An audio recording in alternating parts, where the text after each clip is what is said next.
News of Herman and Johann Limbourg's capture on their way to Nijmegen spread through the local art community in Brussels, and they came to their aid.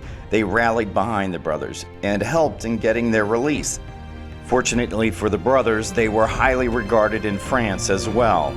It's also thought that Philip the Bold, who recently had employed the two brothers, agreed to help pay the ransom as well. For several years, from 1402 to 1404, the young brothers, Paul and Johann, worked on the Bible Moralise. They started out with the Bible Moralise, and they did a really, really good job at it. And that attracted the attention of some very powerful collectors, including the Duke of Berry, and that led to their career. The illumination of the Moralise Bible was interrupted by the death of Philip the Bold, leaving the project unfinished. His brother, the Duc de Berry, recognizing the Limbourg's talents, offered to hire all three brothers to complete a few of his unfinished books. From that point on, their main patron was the Duc de Berry. He commissioned works from the brothers several times, and the results were spectacular. The most famous of these were The Beautiful Hours and The Very Rich Hours of the Duke of Berry. Harvest Crittenden, an illuminator, a calligrapher, and instructor in the letter arts, describes the time required to make a medieval book of hours. Their commissions were very lengthy ones. You know, it takes an enormous amount of time to put a book together at this level of skill. The French court was very rich, so ambitious artists in those days went to that court because there was the money. And the Duke of Berry, he was, well, the one who paid best, and who also was very keen on the best artists. So it's a relationship. And they worked for him for, well, about 12 years, something like that. So he gave them the opportunity to make that beautiful art with all the money he had. And there were no limits. He could afford gold and lapis lazuli, which was very expensive in those days. And only the wealthiest of patrons, in this case Duc de Berry, would be able to afford the pigments, the time, and give the expense of having these brothers work on something like this magnificent book that took years to make. In 1405, the Limbourgs began work on Belle Heures du Duc de Berry, also known as The Beautiful Hours, a more traditional book that was exceptionally elegant. It took 7 years to complete. In 1409, the book was presented to the Duke, and surely the royalty in France heard about its splendor. Books with pictures were the most interesting things for rich people to have in those days, because nobody had books with pictures in it. And especially, well, pictures like this. And this is, well, interesting. This is a group portrait with the Duke on it, with his family on it. Maybe the brothers are even on it. The Duke of Berry knew that those guys could make those new things for him, and that was interesting. Their work on The Beautiful Hours was recognized financially. From the records of Duc de Berry, we know he gave the Limbourg brothers many gifts over the years. Paul received the largest of these gifts, a house in Bruges. This medieval period saw incredible illuminated manuscripts being commissioned. The timeline of the major projects the brothers worked on show an overlap in the commission of The Beautiful Hours and the Duc de Berry's other book, The Great Hours, making it difficult to know with certainty if the brothers even worked on The Great Hours. During this time, the Duke employed many artisans. As talented as the brothers were, they would have contributed to The Great Hours. A facsimile of this book is available and studied by students and enthusiasts of illuminated manuscripts. It's not known for certain which brother did specific tasks such as miniature painting, gold leaf, or calligraphy. They would have used some kind of magnification at some point, somehow, some ground lens that would maybe magnify what they were doing, because some of the detail that they got in here, I wouldn't necessarily be, I could get something but I wouldn't be able to get some of these details with a brush like this. So it's a very, very fine brush.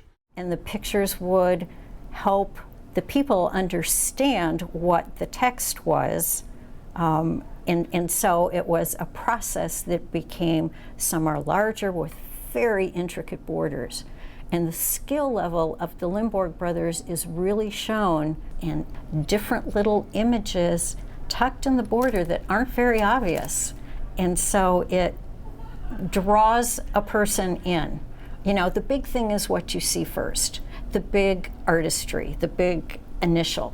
But as you look closer and closer and closer, just these elaborate borders have so much richness in them and detail, even when you're talking about a quarter of an inch size, there's all kinds of detail in there. What's even more amazing is they developed those skills in such a short time with so little actual training that they could produce the most incredible masterworks of their time period using technology that is so different from what we have today, which relied on a lot of making your own materials, techniques that we don't even dream of using today. And they were masters at it, just right off the bat. The focus on the Limbourg brothers' art is important. However, this story is also about the resources and tools it took to create these magnificent books. Materials such as gold leaf and vellum gave them their look and feel. While working for the Duc de Berry, Limbourg brothers took their art to a more colorful place. The deep blue color, today known as the pigment ultramarine blue, is what you see in the lazurite veins of the lapis lazuli. It dazzles people to this day. In the Middle Ages, it was the blue that people wanted to use. For much of history, the lapis lazuli gemstone was treasured and valued, second only to gold. Artists needed the deep pockets of wealthy patrons to buy these expensive materials. They used only the deepest blue that you see in the lapis stones. This is the base for the pigment that can be seen in all the books of hours the brothers illuminated. However, Les Très Riches Heures de Duc de Berry's pages are filled with large amounts of the blue. It's a difficult process to make those pictures. First you make them in ink and then you colorize them. And well, maybe some of the guys were better in doing this or that. It's not easy to make pictures like this. It's a real different kind of painting than later on with panel painting or with oil on canvas. They work with natural materials like lapis lazuli, which is, well, you crush a stone like this and then you have the pigment for your painting.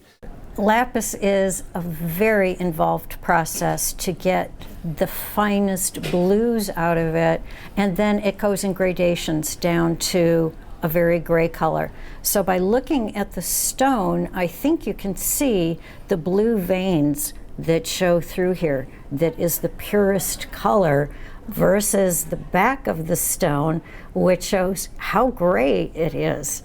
Now these were all mined.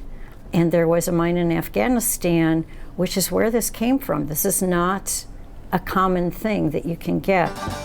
For centuries, the main source for the lapis lazuli has been mines located in northeastern Afghanistan.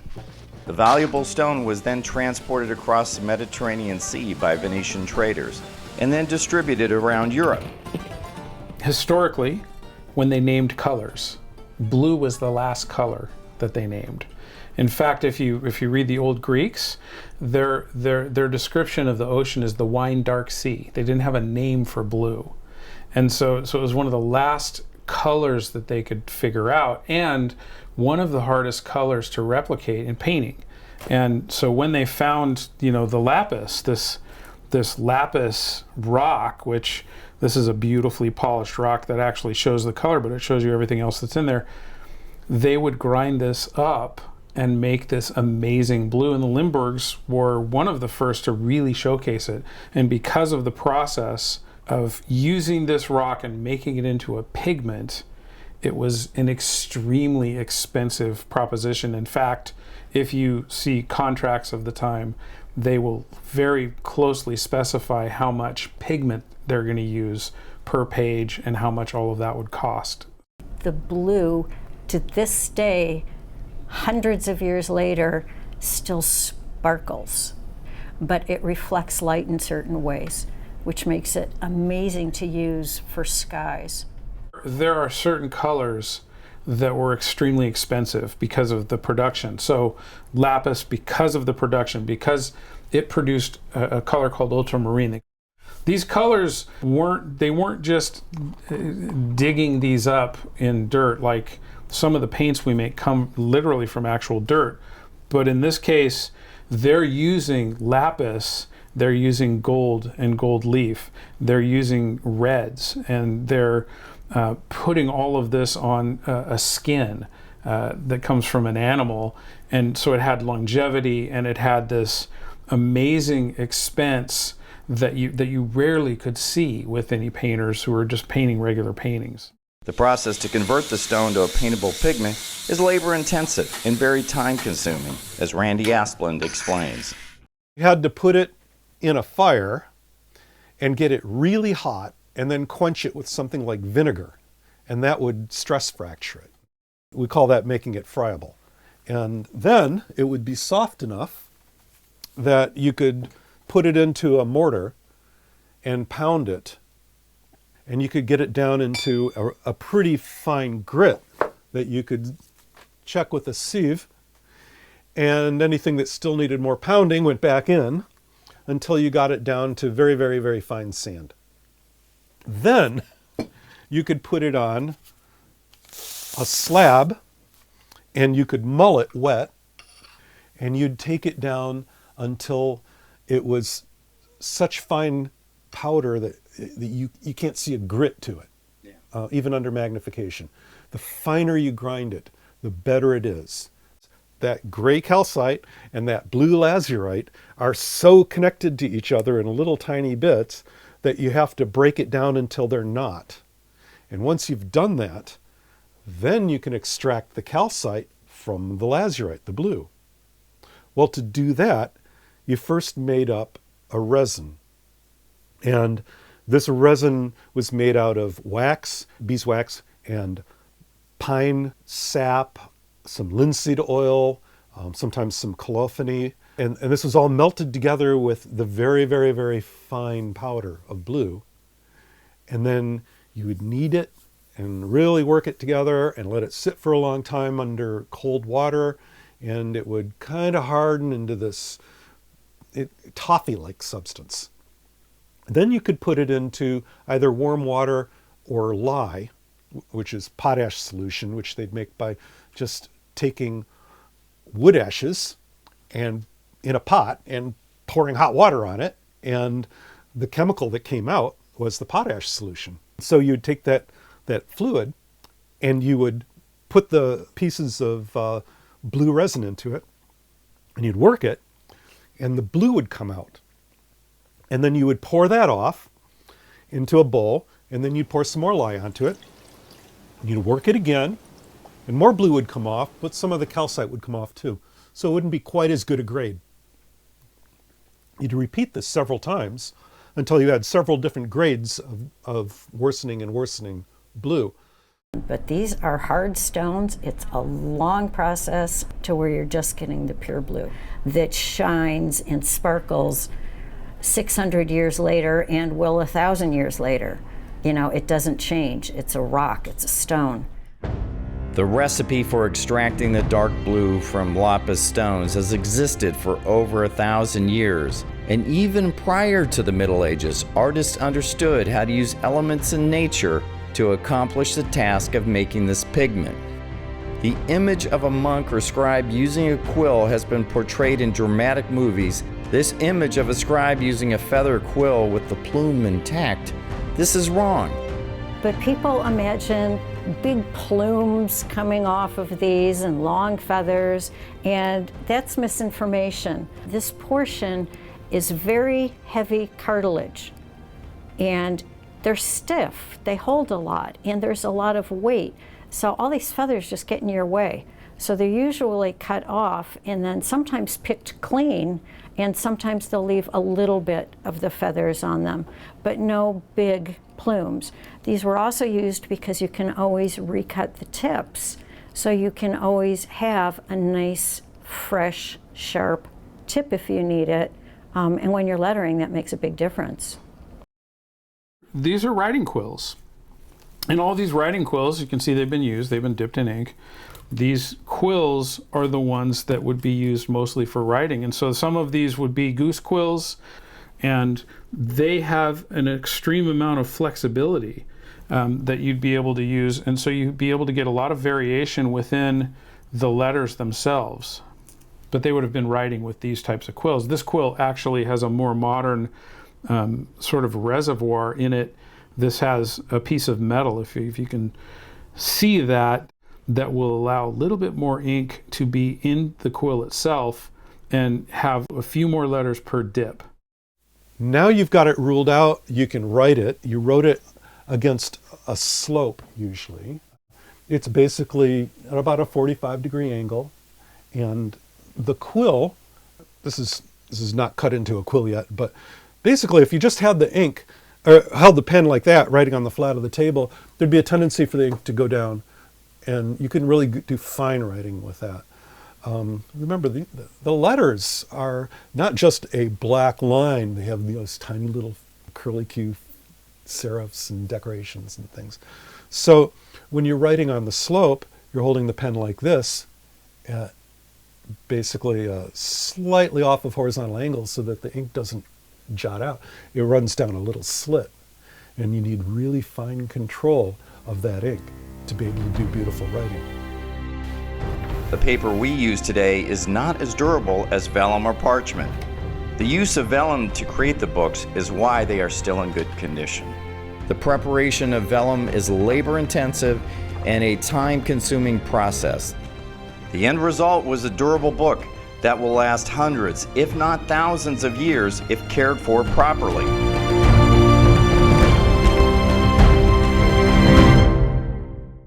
To see the next segment of this program, click on the link on the screen, or you can find it in the show notes below. Please subscribe to this channel and like and share this documentary.